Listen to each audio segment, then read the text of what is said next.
Hello, everybody. Welcome to Frame of Mind, where we're diving deep into the minds behind the Greenville Museum of Art. I'm your host, Misa Jones, and today I am joined by Alaina Corsini, the board president here at the Greenville Museum of Art. Hi, Alaina. How are you? Hi, I'm good. How are you? That's good. I'm good as well. Good. Okay, so I wanted to start by just asking you, what does it mean to be board president? What does that look like? Oh, a lot of things. So many. I think for me, it's such an honor to be a part of the board in general, but then to be really held to the esteem of, I was vice president before. It's, you kind of work your way up and then president. I work directly with the board of trustees, directly with Fernanda as the events and communication coordinator, our executive director, Trista, and we oversee, so I essentially oversee the day-to-day of the board. I really help sponsorships and then ensuring that they're, working and doing what they need to support staff specifically. For me, it's just such a huge opportunity and an honor as what the museum does, and it just really brings together all walks of life. It is such a place of community and art for Greenville, and so I think getting the opportunity to be a part of that is huge. How long have you been in the position? Yeah, so I've been board president since this fiscal year, which was July. Before that, I was the vice president, and then a year before that, I was on the board of trustees as a member. And so I kind of, like I said, worked my way up, but really got the lay of the land that first year. Okay, what does it look like working your way up? Like, what things do you have to do to get to be the president? So the first year, really just being involved, being engaged. I knew very early on, this is something I absolutely love. I love art. I have a background in communication and marketing, and so art just kind of fits directly in. I also have children, and so the museum really, really brings together families and children, and I think that if you can really ignite that in young children, then, there's huge opportunity. And so what that really took was showing up to events, showing up to the board meetings, and just being engaged, offering opportunities where I could help.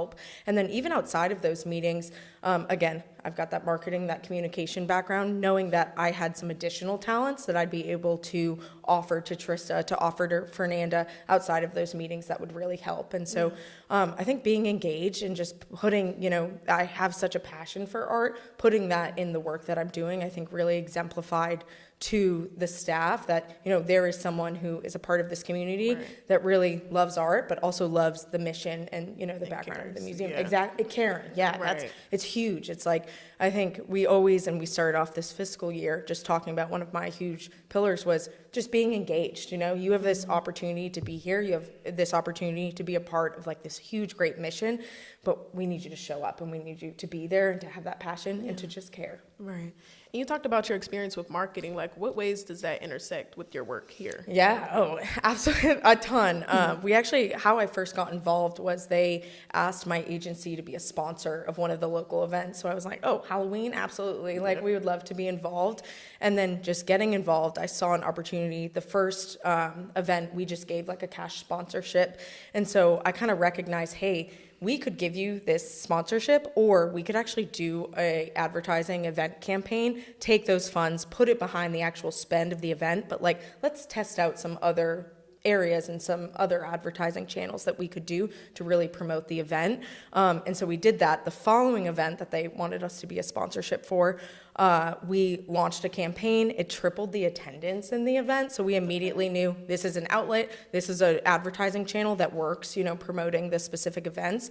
And so that is now what my agency does and kind of works in-kind sponsorship as we do the advertising behind that. And so that's just a specific area of taking my expertise, what we're doing with clients across the board, and then testing it out and experimenting that with the museum. Okay. How are you able to balance that? Being your own firm, you have your own firm, and you're also working here. So how does that look? Yeah, it is definitely a balance. Yes. It's a huge balance. Or I wouldn't necessarily say it's even a balance. I think some days it's 90%, some days it's 80, some days it's 50. And there's a balance in recognizing and prioritizing your time. And so I know that during October, I've got a lot of stuff going on, at the agency, but also this is prime time for Halloween. We've got back-to-back events. We're gearing up for Merry Mixer. We're gearing up for the Art Ball. And so recognizing that this weekend is a museum weekend. They need me to show up. They need me to be present, but then also, do something like this or do a public speaking venture, et cetera. And then vice versa, even with the agency, it's during the week, I know that I've got specific things I need to work on. I've got specific meetings, et cetera, that needs to be prioritized, and then working in correlation with the museum as well. Yeah. My work is exceptional in providing me the opportunity to, take some time during the day and to do these ventures for the museum, because we know that, not everything happens on the weekends. Not everything happens after 5:30, but it's give and taking. And when my children go to sleep at night, I might hop on and do a little extra. Do a little something that I didn't get to that day. Okay. So how do you spread out the things that need to be done over the board? Because you're the president. Yeah. You're the top dog, but how do you spread it out? Yeah. I would definitely think highlighting and capitalizing on people's talents and like what they enjoy. I'm a huge proponent of, if you like what you're doing and you enjoy what you're doing, you're going to do more of it, and you're going to do it better than you would if you're doing something that you just don't enjoy. And so that's exactly what we do, is we prioritize. We kind of have that prioritization from our executive director, Trista, who says, hey, this is what is needed. And then I kind of look at that, assess that, and say, okay, I think this person could work on this. I think this person could work on this, based off of their own expertise and what they, again, that care, that passion, what really ignites them, and how can we utilize their talents to ensure that everything that the staff needs and the museum needs at the end of the day is covered. Right. So that leadership, just being able to know what people are able to do, what they're best at. Yeah. And I think it takes a lot of communication. It takes a lot of relationship building. I think, something that's been very important throughout this process as well is just, communicating directly with the board, having coffee with them, calling them, checking in on them, because that's where you really find out, what gets them going, what are they enjoying and what are they disliking about their position on the board, that I can either help, or some things it's just like, okay, this is what we've got to do. We've got to work on these specific things. They might not be the brightest and the most sparkly, but they're items that need to get done in order to support the mission of the museum and to have these great events, to have these great exhibits that we, showcase throughout the year. Right. Okay. We're going to take one quick break, and we'll be right back with Frame of Mind.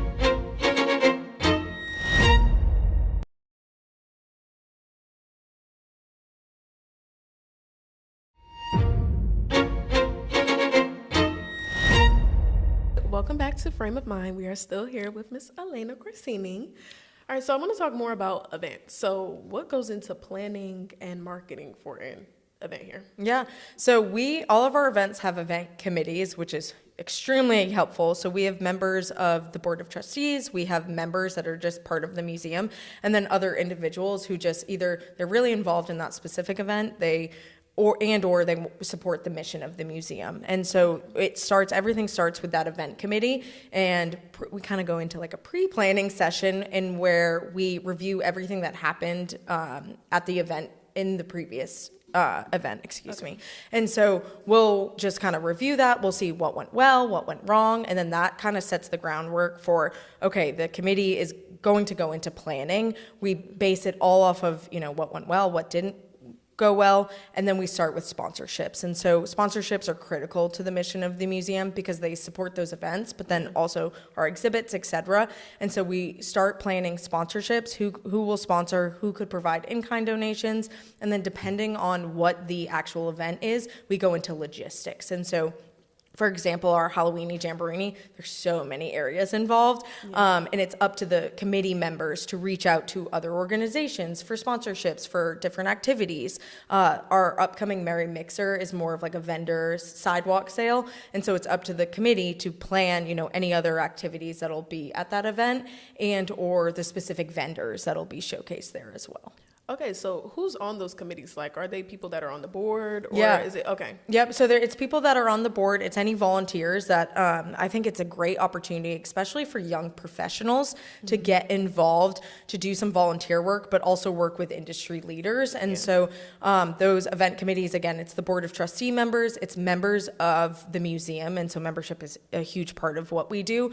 They're people who they support the mission, and then also kind of working with some young professionals. We also will have some students from ECU, from Pitt Community College, where again, it's like they have a great opportunity to plan an event alongside industry leaders in the community. Okay, so while you're planning those events, and like you come about challenges and different things that go wrong, how does the board overcome those?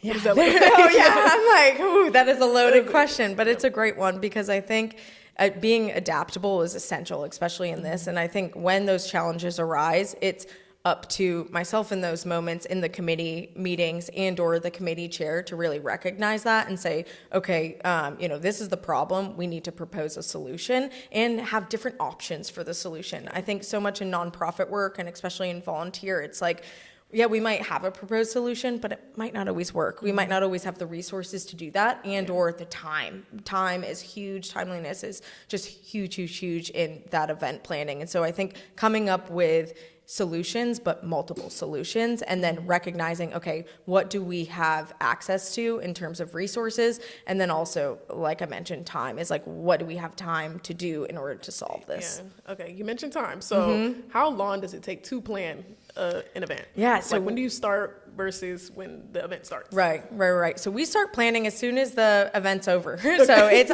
within like a month or two, we set that event committee. We ask individuals who were on the event committee prior, like, would you like to continue in service? 9 times out of 10, they are involved in that particular event and they love doing it. Sometimes it's commitments and or like we had someone for this past event who was on maternity leave. So it's like, great, we want them to enjoy that time.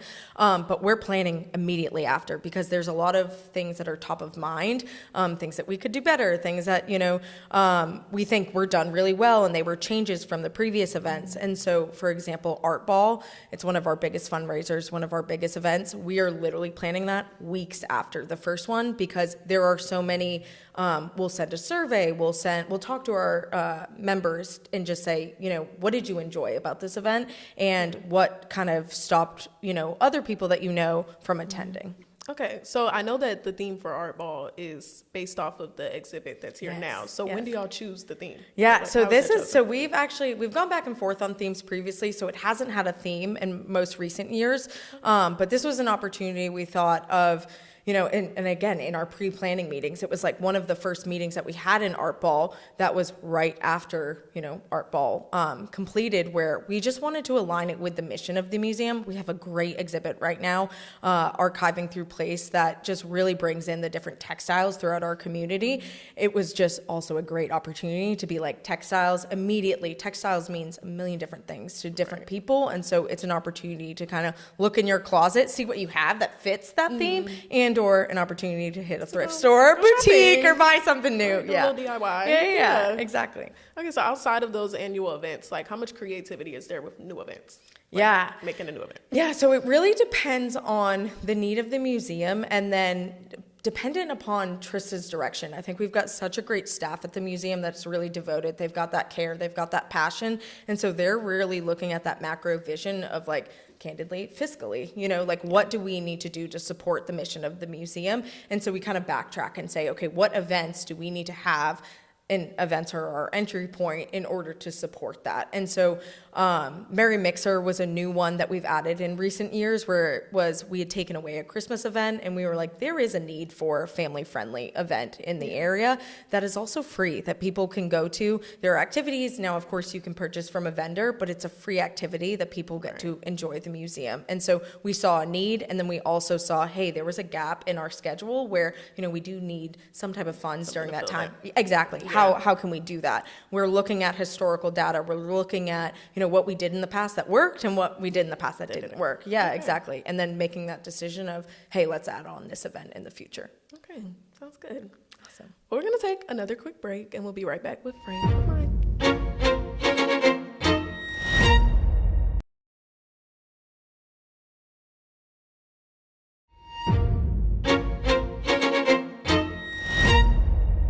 We're back with Frame of Mind, still here with Alaina. So how does the board measure success of the events? Like, is it in people attending or is it in funds raised? How does that? Yeah, I think it's a combo of both. Our biggest thing is our events are our entryway to the museum. So sometimes people don't even know we exist without attending an event. So number one, I would say, is event attendance. Obviously, we want people there. We want people enjoying the event. And then secondary, to that, it would be the funds, because again, those funds and the sponsorships support the mission of the museum. They allow us to put on great events like this. It also allows us to do our outreach programs. We are at Pitt County Detention Center. We're working with senior living homes, and so we're outreaching in the community. Those events specifically allow us to do that. So again, I would say number one is attendance. We want people here. We want them aware of the museum. We want them as advocates of the museum. But step one is getting them here and getting them to those events. And then two, again, would be the funds overall, because we are a nonprofit and we really do rely on those sponsorships from the events. Okay, so with that, how do you get people to come? Like, what's the science behind the marketing? Like, okay, this will make people want to come. Yeah, yeah. I think number one, so we're on Facebook and we're on social media, and so we're creating those events on Facebook specifically for, the calendar. And so we're running advertising to those events. We're just trying to get people engaged. We're trying to get them interested or click going, because as soon as they're clicking that they're interested and or going, they'll continuously receive updates on and like notifications about that event. Every time we post in that event of a new sponsor or a new vendor, anyone who's interested is receiving that notification. So that is a huge core part of our strategy. Just keeps individuals engaged. We're continuously sending out newsletters, which is really important. We've got a pretty aggressive email list, and so that's bringing in our members, bringing in our sponsors, and just keeping it top of mind for the event. The other, I would say, is the creative graphics that are made for each event. We work with Josh Vaughn, who is exceptional. He volunteers and works specifically with our advertising our events and creating the graphics behind that. And so I think that, because we are an art museum, it's very important that what we're putting out there is aesthetic to the mind. Yeah. And it's creative and it's catchy and it's a little bit flashy. And so I think there's a lot that goes into the initial branding of the event, and then also just placing it on social feeds and then getting it to individuals across the web. Okay. And you talked about outreach programs as well. Like, where does the funding come for, like the free arts education programs for the adults and youth? Where does that come from? Yeah, sponsors. I know it's like I keep going back to that, but they are really, they fund what we do and they help what we do. We do get some government grants, but very candidly in the local, not necessarily local, but in the political landscape, that has lessened in recent years. And so it's extremely important that our members, our sponsors, they are the ones that are really helping us and allowing us to do this type of work. Okay. And what are like the details on those educational programs? Like, what do those look like? Yeah, so we've got a variety of programs, and that's something that I absolutely love about the museum, is it really is for everyone. And in those outreach programs, I mentioned the senior living homes, I mentioned Pitt County Detention Center. We also have a very great academy for kids and children and teens, and so that's exactly what that looks like, is outreaching in areas where individuals can't necessarily come to the museum, they can't take a class, but we can go to them. And so it's really important that we're really hitting marginalized groups, that we're hitting people who can't make it into the museum, and then also just giving them an opportunity to become engaged with art, to hopefully, bring them in and to create advocates in the future. Yeah. So how do you find the people that teach those classes? Are those volunteers as well, or?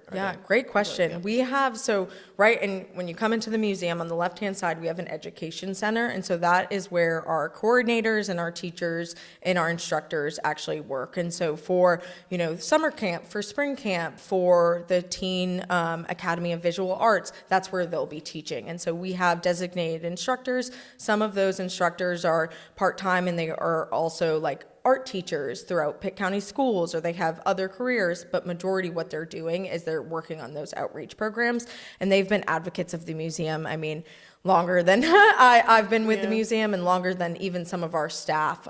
They are excellent. And people come back and they do these programs because they're working with Gail, because they're working with Darlene, and it's exceptional, the work that they do, and the care and the passion that they have for their work specifically, but also the museum and its mission. Yeah, absolutely. Okay. We're going to take one more quick break, and we'll be right back.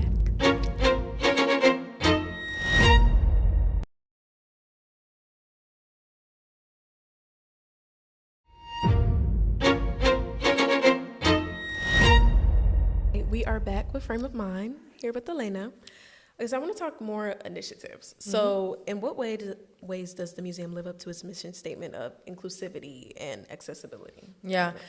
So I mentioned a few of those specifically in those outreach programs and specifically in those events. I think that's a huge opportunity where, we are doing these outreach programs. We are in other marginalized groups throughout the community where it's, they might not have the opportunity to specifically feel the effects of the art, to be able to create, with their own hands, et cetera. And so I think that's huge. Another area is specifically in the exhibits that we do and the curation of the art in the museum. Again, our executive director, Trista, is phenomenal. She's got such a progressive vision for the museum and where, people need to be able to see themselves in art and see themselves in their families, in their communities, in the artwork that's showcased in the museum. And it just really, it's communicated a different, notion to them when they can see themselves on the walls. And so I think that has been a huge push for the curation and the exhibits that we've put out throughout the museum. Okay, and you'll also have the core value of accountability. What does that look like as well? Yeah, I think accountability is, I mentioned this earlier with specifically the board, is being engaged, being passionate and caring and showing up, holding ourselves accountable for, what we have as board members, as what the staff has as, staff of the museum. They are held to a different standard. They are held accountable for, their specific roles. And then for the board as well, we are holding ourselves accountable to, the success of the museum in different areas and in different ways. But again, just staying engaged, staying passionate, caring about what we do, and then working alongside others who are also holding themselves accountable as well. Okay, so as president, how much say do you have over who is working under you or working with you? I work again with Trista. She's phenomenal. She's our executive director. We're working hand in hand on that. If I have an individual that I think would be great for the board, I'm bringing that to her. She is always, and again, she's at that executive level. She is the leadership of the museum, but is always looking for collaboration, is always looking for input and feedback from myself, and then either other members of the executive committee as well. And so I definitely do have a say. I definitely do have, and I think she values my opinion highly, and there's, a reason why I'm president and working alongside her. But I will say it is a collaborative effort, and we take a lot of those things in account that I've already previously mentioned. Okay. So what would you say is your proudest moment so far as president? Oh, proudest moment. Oh my gosh, Yes. that is such a great question. I think my proudest moment, I'd say two. I've got two. The first one would be our first board meeting. It's, again, I'm trying to get people engaged. I'm trying to get people to the meeting. Something as being on any board, board of trustees, board of directors, you're volunteering your time. And it also is, it's typically high stake individuals who they're pretty high up at their company. They're really busy too. They have got families. And so getting them here, getting them engaged. I presented, which we normally don't typically do, but as the president, I just made a presentation, talked very similarly about the things that we're speaking about now, my own passion, my own care for, what we're doing. And I think seeing the engagement at that meeting, seeing the buy-in at that meeting, and then even seeing from then, I've really seen a lot of the members of the Board of Trustees really step up and be at the events and, help with fundraising and things like that. So I think that has been huge for me, is to, present that, see that it was well received, and then also see that it really resonated with the team. And then another is just our Halloweeny Jamboree event. Again, we have a lot of great events, but the Jamboree is one of my favorites. Yeah. Oh my gosh, it's got just such a special place in my heart. It was one of the first ones that we really became involved in. It has grown tremendously, and to see, just to look around and to see, we had almost 1,000 people at that event in the museum, enjoying we essentially had to get them out at 4 o'clock. Yeah, 3 o'clock. Yeah, which was great though. And that's what I love to see. And I think that's really what fills me up. And it's a lot of commitment. It's a lot of other things that we mentioned. But at that point, when the museum is full, when there are kids pointing to artwork I'm getting chills talking about it, pointing to the wall, when there are kids getting, temporary tattoos and all of these fun things at the Jamboree that they might not be able to experience elsewhere, and they might not even know that it exists here in Greenville. That I think is the most fulfilling and, you know, just such a huge opportunity that anyone who wants to get involved in any type of nonprofit work, it's like you really have that opportunity based off of, you know, your own engagement, your own passion, your own care in what you're doing to kind of see it come to fruition. And so definitely two of the most fulfilling points. That's so great to hear the passion in your voice. Like, oh yeah, I love it. My hands hands are moving too. Yeah. I'm Italian. I'm like talking to my hands. I gotta walk. Watch out for the mic. You but really love what you I do. love it. I love it. I absolutely love it. And you know, I think that it has a lot to do with the staff as well. I've talked about them a lot. They've got passion for what they do. And so when you're working alongside people who hold themselves accountable, who work and they have the same care and passion that you do, makes it a lot easier. Yeah. So. Okay. Thank you so much for You're talking welcome. to me today. You're welcome. Of course. Thank you. It's been a pleasure. All right. Thank you guys so much for watching Frame of Mind, and we'll see you guys next time.